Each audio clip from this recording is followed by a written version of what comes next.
ଏକ ବେଆଇନ ଇଟାଭାଟିରେ କାମ କରୁଥିବା ଜଣେ ନାବାଳକ ଶ୍ରମିକକୁ ପିଟି ପିଟି ହତ୍ୟା କରାଯାଇଛି। ଚିମିନି ନାଲି ଇଟାଭାଟିଟି ବେଆଇନ ଭାବେ ଚାଲିଥିବା ବେଳେ ନାବାଳକ ଶ୍ରମିକମାନଙ୍କୁ ସେଠାରେ କାମରେ ଲଗାଯାଇଛି। ତେବେ ଶ୍ରମିକମାନଙ୍କ ଭିତରେ ଝଗଡ଼ା ଲାଗିବା ପରେ ତାହା ଉଗ୍ର ରୂପ ଧାରଣ କରିଥିଲା। କିଛି ଶ୍ରମିକମାନେ ନାବାଳକ ଶ୍ରମିକକୁ ପିଟି ପିଟି ହତ୍ୟା କରିଥିବା ବେଳେ ମୟୂରଭଞ୍ଜ ଜିଲ୍ଲା ବାଙ୍ଗିରିପୋଷି ଥାନା ଅଧୀନ ପଥୁରୀଠାରେ ଥିବା ତାରିଣୀ ଇଟାଭାଟିରେ ଘଟିଛି ଏହିପରି ଅଭାବନୀୟ ଘଟଣା।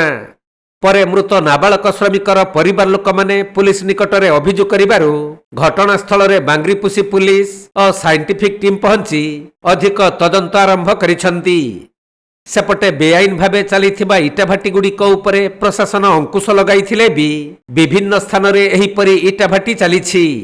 କିଛି ସ୍ଥାନରେ ପ୍ରଶାସନ ତତ୍ପର ହୋଇ ଇଟାଭାଟିଗୁଡ଼ିକୁ ଭାଙ୍ଗି ଦେଉଥିବା ବେଳେ ଆହୁରି ଅନେକ ସେହିପରି ବେଆଇନ ଇଟାଭାଟି ରହିଛି।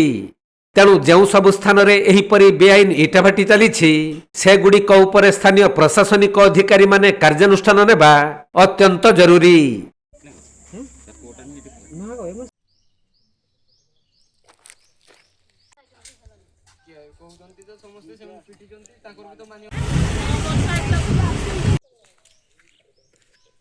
ମୟୂରଭଞ୍ଜରୁ ତପନ କୁମାର ଦଣ୍ଡପାଟଙ୍କ ରିପୋର୍ଟ, କୋଣାର୍କ ଲାଇଭ୍।